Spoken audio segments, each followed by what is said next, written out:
बिहार में सियासी घमासान की। आप देख रहे हैं तैयार है बिहार, किसकी है सरकार।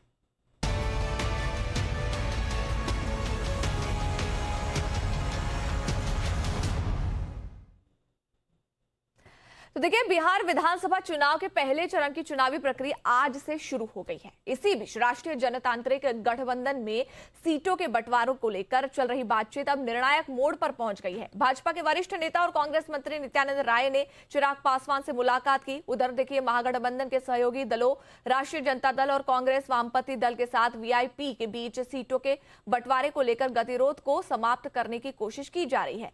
ऐसे में क्या चिराग पासवान की सीटों को लेकर जो चिंताएं थी वो हल हो गई है या नहीं, ये सवाल खड़ा होता है, क्योंकि वे 35 सीटें मांग रहे थे जबकि बीजेपी उन्हें 25 से 26 सीटें देने पर राजी हुई थी। तो ऐसे में इस खबर पर ज्यादा अपडेट लेने के लिए आपको सीधा ले चलते हैं पटना। हमारे संवाददाता हमारे साथ जुड़ चुके हैं रजनीश।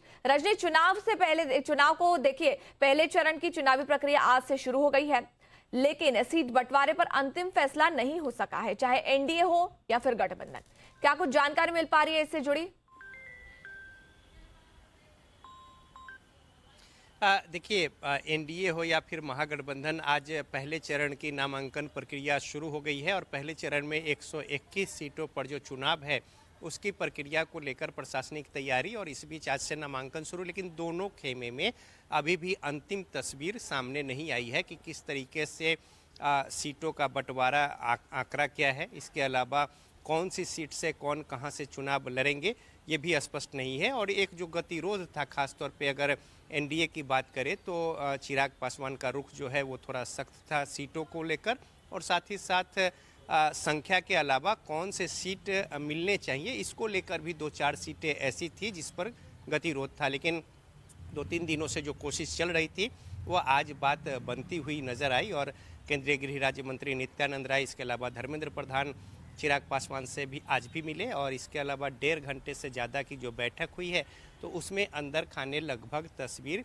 साफ हो गई। और इसी के बाद जो बैठकों का दौर है वो तेज हुआ है। जेडीयू के तमाम जो बड़े नेता थिंक टैंक है और बीजेपी के आज उप मुख्यमंत्री सम्राट चौधरी के 5 देश रत्न मार्ग स्थित आवास पर मुलाकात करके और आपस में जो सीटों के हेरफेर की भी कुछ बातें हैं उसको लेकर चर्चा करके उसे अंतिम रूप दिया गया है।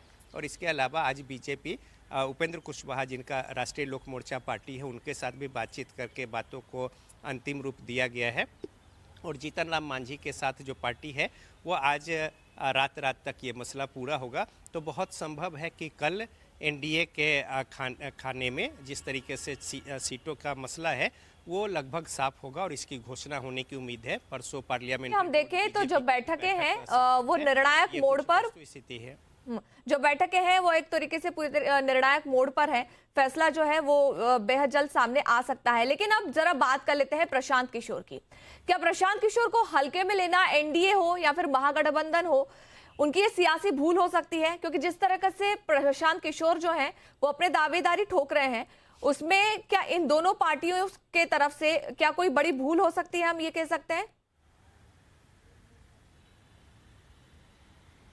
देखिए, प्रशांत किशोर ने जिस तरीके से मुहिम पिछले 1-1.5 वर्षों से की और यहाँ पे गांव-गांव घर-घर घूमकर लोगों को गोलबंद करते हुए बातों को रखी, तो देखिए नीतिगत बातें एक ओर है, विकास की बातें और तमाम दूसरी बातें एक ओर है, लेकिन बिहार की राजनीति की जहाँ तक बात है वो वोटों की गोलबंदी और वोट कास्ट जो है वो सीधा जो है कास्ट फैक्टर वो मायने रखता है। और यही वजह है कि जो बड़े नेता हैं किनके गुट में किसका समर्थन है उनकी पूछ वैल्यू इज्जत, और उसी आधार पे जो अभी गठजोड़ देख रहे हैं या फिर उनके नेता को जो तवज्जो दिया जा रहा है वो भी उसी आधार पे।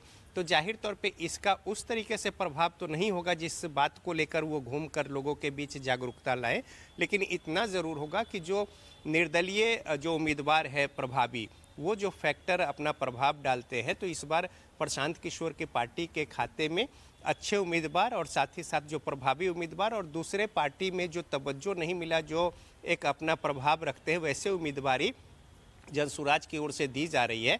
तो क्षेत्र विशेष में इसका असर ये होगा कि जीत हार का जो समीकरण है, अगर पार्टी को सफलता बहुत ज़्यादा न मिले लेकिन दूसरे को डैमेज जरूर करेंगे और इससे जो अंतिम जो परिणाम होना है वो प्रभावित हो सकता है, इसमें कहीं से कोई दो राय नहीं है। तो लिहाजा हल्के में नहीं लिया जा सकता प्रशांत किशोर की पार्टी को। और साथ ही साथ पिछली बार देखें जो सत्ता पक्ष और विपक्ष के बीच जो वोट कास्ट हुए उसमें मात्र लगभग 12,000 का अंतर है, तो बहुत कम। और 0.03% का मात्र अंतर है पक्ष और विपक्ष के बीच वोट में। विपक्ष भी बड़ा सशक्त है यहाँ पे, और इस बार भी परिस्थितियाँ वैसे ही हैं। तो ऐसी परिस्थिति में और करीब 10-15 सीटें ऐसी थी जो बहुत नैरो मार्जिन से जीत हार थी, कहीं 18 वोट पे, कहीं 150 वोट पे, इस तरीके से। जी बिल्कुल, इसी परिस्थिति में जनसुराज प्रभावी होगा। बिल्कुल बिल्कुल। बेहद महत्वपूर्ण जानकारी आपने दी रजनीश, और देखना महत्वपूर्ण होगा क्योंकि देख रहे हैं बिहार में जो सियासी घमासान है वो जारी है। अब चिराग पासवान किस हद तक माने हैं, और साथ ही हम देखें तो कांग्रेस और आरजेडी में बात किस हद तक बनी है, ये देखना काफी ज्यादा महत्वपूर्ण होगा। शुक्रिया इस पूरी जानकारी के लिए।